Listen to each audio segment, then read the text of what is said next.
आकाशवाणी रांची से प्रस्तुत है प्रादेशिक समाचार।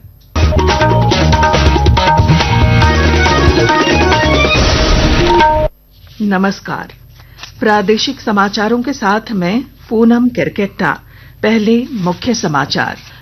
झारखंड विधानसभा का पूरक मॉनसून सत्र कल से 22 अगस्त को वित्तीय वर्ष 2025-26 का पहला अनुपूरक बजट होगा पेश। 26 को अतिवृष्टि पर होगी विशेष चर्चा। लोकसभा ने राजनीति में शुचिता से संबंधित तीनों विधेयक संसद की संयुक्त समिति को भेजा। कानून बना तो 30 दिन की हिरासत पर छोड़ना होगा पीएम, सीएम और मंत्रियों को अपना पद। ईडी ने मनी लॉन्ड्रिंग मामले में नक्सली संगठन पीएलएफआई के सरगना दिनेश गोप को किया गिरफ्तार। शेल कंपनियों में निवेश का खुलासा। रामगढ़, हजारीबाग और कोडरमा समेत राज्य के 11 जिलों में आज भारी बारिश की चेतावनी। मौसम विभाग ने जारी किया येलो अलर्ट। और राज्य स्तरीय जवाहरलाल नेहरू हॉकी प्रतियोगिता का समापन। 2 वर्गों में खूंटी और बालिका वर्ग में सिमडेगा चैंपियन। और अब समाचार विस्तार से। झारखंड विधानसभा का पूरक मॉनसून सत्र कल से शुरू हो रहा है। 28 अगस्त तक आयोजित इस सत्र के दौरान 4 कार्य दिवस होंगे। 22 अगस्त को सरकार की ओर से वित्त वर्ष 2025-26 का पहला अनुपूरक बजट पेश किया जाएगा। उसी दिन शोक प्रस्ताव भी होगा। 26 अगस्त को राज्य में अतिवृष्टि से उत्पन्न स्थिति पर विशेष चर्चा होगी। सत्र के दौरान 4 विधेयक भी पेश होंगे। राजनीति में अपराधीकरण रोकने के लिए केंद्र सरकार ने लोकसभा में कल 3 बिल पेश किए। इसमें 130वां संविधान संशोधन बिल भी शामिल है। इस बिल में प्रावधान है कि अगर 5 साल या उससे अधिक सजा वाले संगीन अपराध में कोई मंत्री 30 दिनों तक हिरासत में रहता है तो तुरंत उसका मंत्री पद छिन जाएगा। खास बात है कि यह नियम प्रधानमंत्री, राज्यों के मुख्यमंत्री और मंत्रियों पर भी लागू होगा। केंद्रीय गृह मंत्री अमित शाह ने विपक्ष के हंगामे के बीच तीनों बिल पेश करते हुए इसे संसद की संयुक्त समिति को भेजने का आग्रह किया। सदन ने इसे स्वीकार करते हुए तीनों बिल संयुक्त समिति को भेज दिया। मैं इस बिल को संयुक्त समिति को सौंपने की दरखास्त करने वाला हूं। इस पर संयुक्त समिति जो राज्यसभा और लोकसभा पक्ष और विपक्ष सभी सांसदों की बनेगी, जो इस पर विचार करेगी और आपके सामने लेकर आएगी।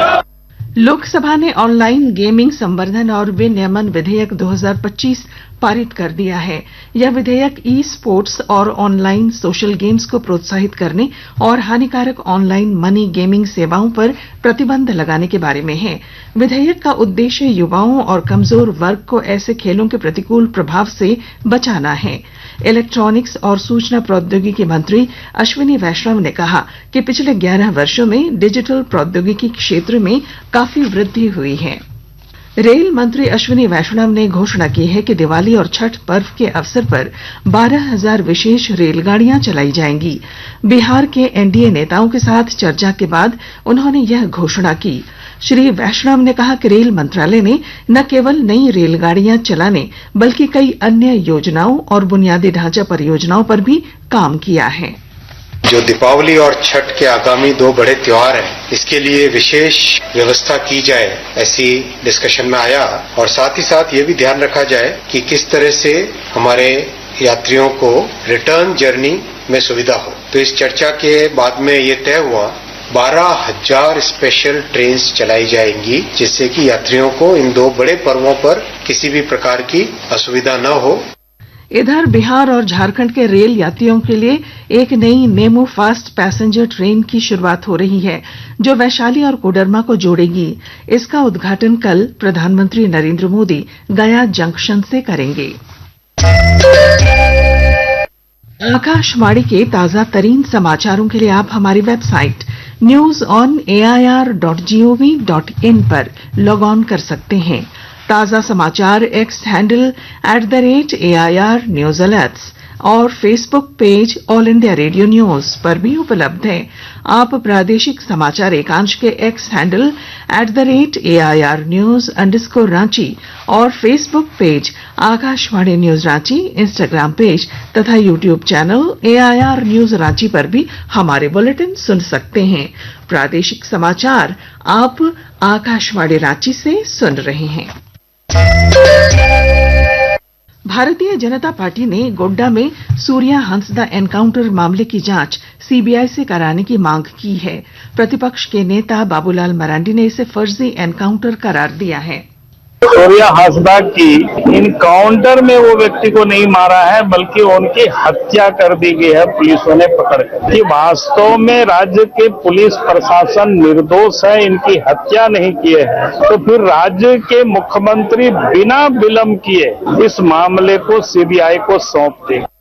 केंद्रीय कारा पलामू में बंद नक्सली संगठन पीएलएफआई के सुप्रीमो दिनेश गोप को मनी लॉन्ड्रिंग के मामले में अब ईडी ने गिरफ्तार कर लिया है। उसे इस केस में 14 दिनों की न्यायिक हिरासत में भेज दिया गया है। केंद्रीय जांच एजेंसी को शेल कंपनियों में उसके निवेश के सबूत मिले हैं। गौरतलब है कि टेरर फंडिंग मामले में एनआईए के हाथों 21 मई 2023 को नेपाल से गिरफ्तारी के बाद से ही दिनेश गोप न्यायिक हिरासत में है। हजारीबाग पुलिस ने अब तक की सबसे बड़ी कार्रवाई करते हुए देह व्यापार में लिप्त 17 होटल संचालक और कर्मियों को जेल भेज दिया है। वहीं 30 जोड़े युवक युवतियों को पूछताछ के बाद अभिभावकों के हवाले कर दिया गया। हजारीबाग एसपी अंजनी अंजन ने जिले के सभी होटल संचालक को चेतावनी भी दी है कि अवैध गतिविधियों में शामिल लोगों के खिलाफ कड़ी कार्रवाई की जाएगी। तो सभी होटलों से कई ऐसे संदिग्ध हमें युवक और युवतियां मिली, और जब हम लोगों ने होटल के रजिस्टर की जांच की, होटल के कमरों की जांच की, तो एविडेंस के रूप में हमें कॉन्ट्रासेप्टिव्स कई तरह के मिले। साथ ही जो उनके रजिस्टर थे उसको हम लोगों ने सीज किया है। वहां के सीसीटीवी कैमरों की भी हम लोगों ने पड़ताल की, उसका डीवीआर को भी हम लोगों ने सभी होटल से सीज किया है, और जो संचालक थे उन लोगों की भी गिरफ्तारी हुई है। तो अभी तक 17 लोगों की हम लोगों ने गिरफ्तारी की है। चतरा जिले के प्रतापपुर प्रखंड की डुमरवार पंचायत अब एक आदर्श पंचायत के रूप में जानी जाएगी।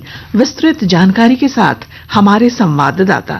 चतरा जिले के प्रतापपुर प्रखंड का डुमरवार पंचायत अब एक आदर्श पंचायत के रूप में जाना जाएगा।